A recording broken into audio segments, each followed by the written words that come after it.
The last thing we need to learn for Unit 6 is something called empirical and molecular formulas. Basically, the way that work is they are very similar to each other in that they're kind of related.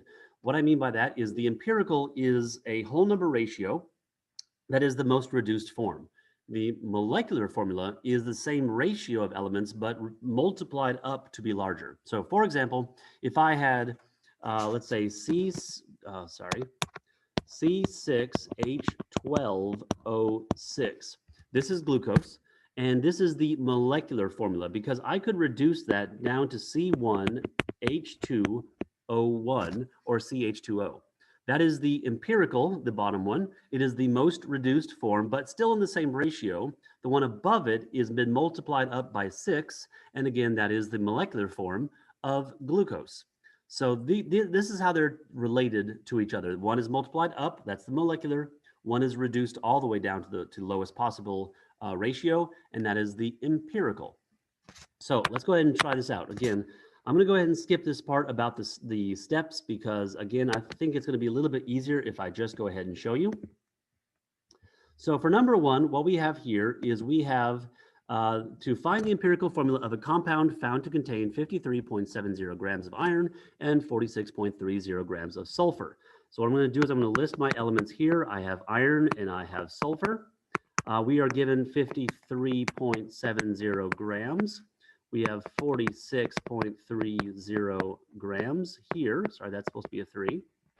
I'm going to convert them both into moles, okay? Again, because iron and sulfur have a completely different mass, if we convert them into moles, then we could compare them because we have the same number of elements or atoms of each. So I'm going to put grams down here to cancel out and moles above to convert into moles. Same thing here, grams of S to cancel out, moles of S to convert into. Okay, so whenever we have moles above grams or grams above moles, the ratio is always going to be, or excuse me, the conversion will always be the same. The moles will always be 1. And the grams, of course, comes from the periodic table. So the mass of iron is 55.845 and sulfur is 32.066. So I'm going to go ahead and multiply those two together, or excuse me, divide them. 53.70 divided by 55.845. My number of moles of iron is 0.96. The next one for sulfur, 46.30 divided by 32.066 equals 1.44. Okay, so what this is our number of moles of iron and moles of sulfur.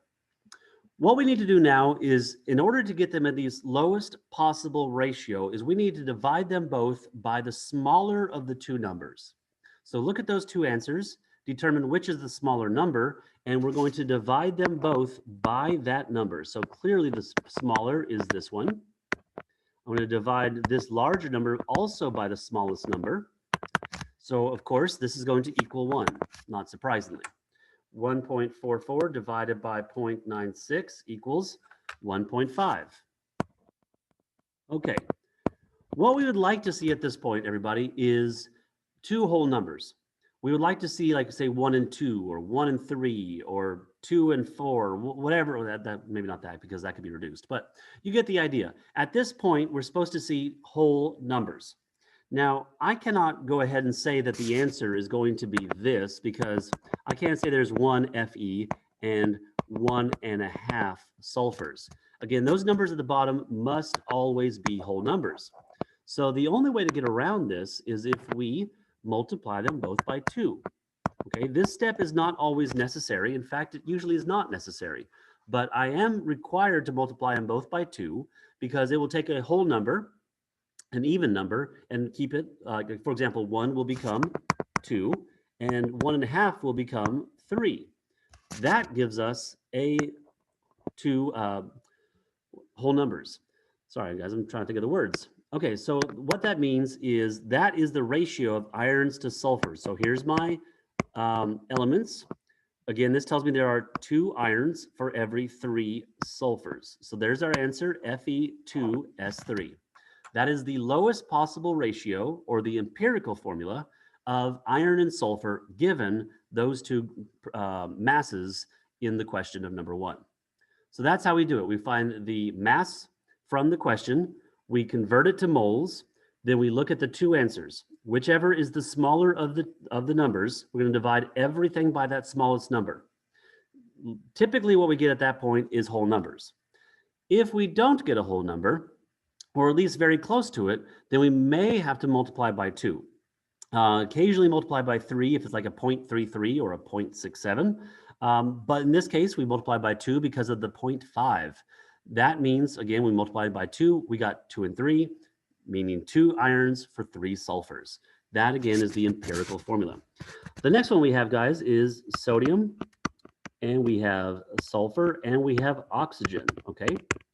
So what we are given is 32.38% of sodium. We're given 22.65% of sulfur and 44.99% of oxygen. Now, there's a little bit of a problem right here because we kind of need to convert these into moles, and what we're given at the moment is percentages, and I don't know the direct conversion from percent into moles. In fact, it doesn't really exist. So we need to have a little bit of a workaround. And what we're going to do is, notice in the question, they never tell us the actual mass of this particular compound that we have that contains sodium, sulfur, and oxygen, whatever it is. We don't know how much we have. So what we can do is we can assume that we have 100 grams. Okay, this is what we're going to do. We're going to assume we have 100 grams because if we have 100 grams, then wouldn't 32.38% of 100 be 32.38 grams? Well, yes, it would. And if we had 100 grams, wouldn't 22.65% of 100 grams be 22.65 grams? Again, yes, it would. So because they don't tell us otherwise, I am literally going to change these percentages into grams.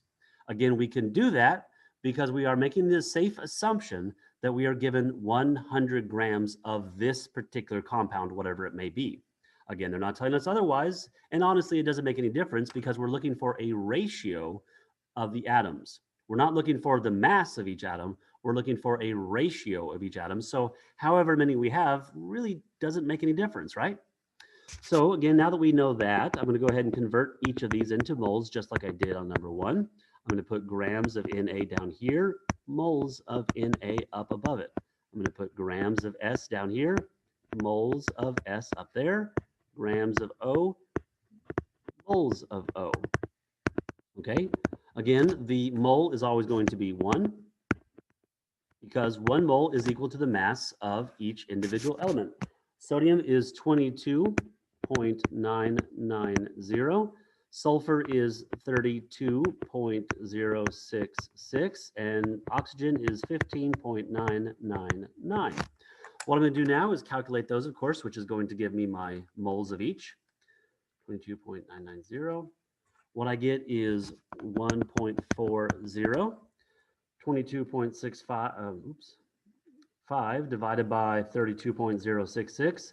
That gives me 0.70.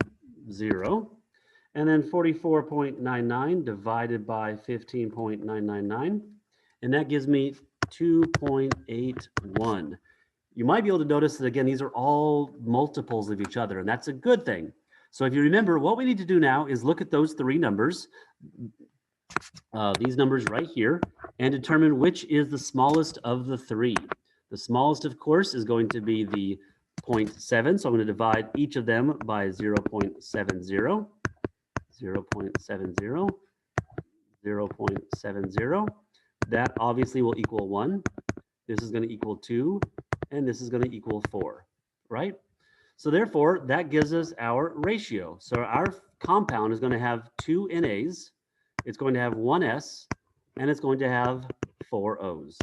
There is the empirical formula of this particular compound given those percentages in the question, okay? The last one we have, again, is number 3. We have actually 4, so I'm going to have to erase this and get myself a little bit more space because that is 4 elements, not not 3 like the rest of them. Okay, so I'm going to need plenty of space. All right, for this one, again, we're going to have carbon. We're going to have hydrogen. We're going to have, oh, oxygen. Why did I think that was 4? Oh, my apologies.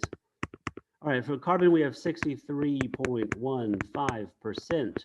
We have 5.30%. And we have 31.55%. Again, we need to convert those into grams. The only way to do that is to make the assumption that we are given 100 grams because that many percent of 100 is exactly that many grams. I'm going to put grams of carbon, moles of carbon.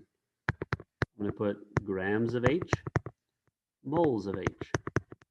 And of course, you guessed it, grams of O, moles of O. Okay, so the moles of carbon will be 1 because for every 1 mole, you have 12.011 grams.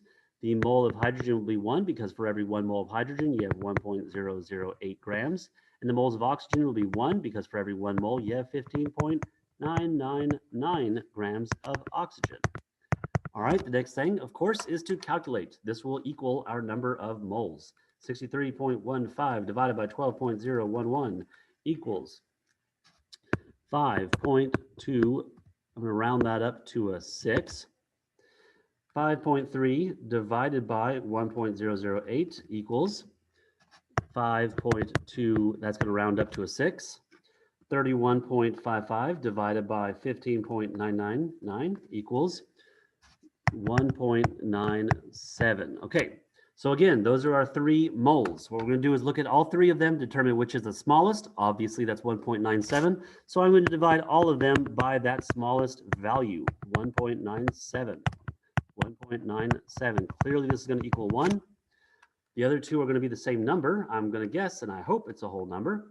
5.26 divided by 1.97. It comes out to be 2.67. 2.67. Okay, that is interesting. That is interesting. Now, remember I said if we have a whole number or very close to a whole number, then we're good. We could go ahead and write out the answer. The problem with this one is it's not like, say, a 1.5 where we multiply by, 2. We have 2.67. So it's 0.67 is 2/3. Just like 0.33 is 1/3, double that, 0.67 is 2/3.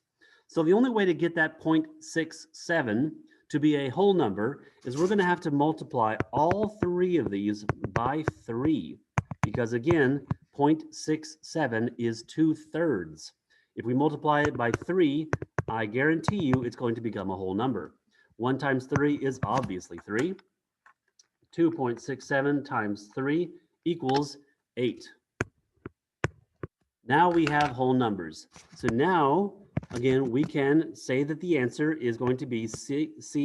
We have 8 of those. H, we have 8 of those, and 3 O's. So that is our particular hydrocarbon, C8H8O3. Again, this part was a little bit tricky, a little bit weird, because what we were left with is 0.67, which is 2/3. Again, if that was a 2.5, we would multiply all of them by 2. Or if they just come out to be whole numbers, then it's much easier and we're done. All right, guys, that is how to calculate an empirical formula, which again is the lowest whole number ratio, again, whole number ratio of a particular compound given either the masses of each element or the percentages of each element in that particular compound. As always, guys, thanks for watching.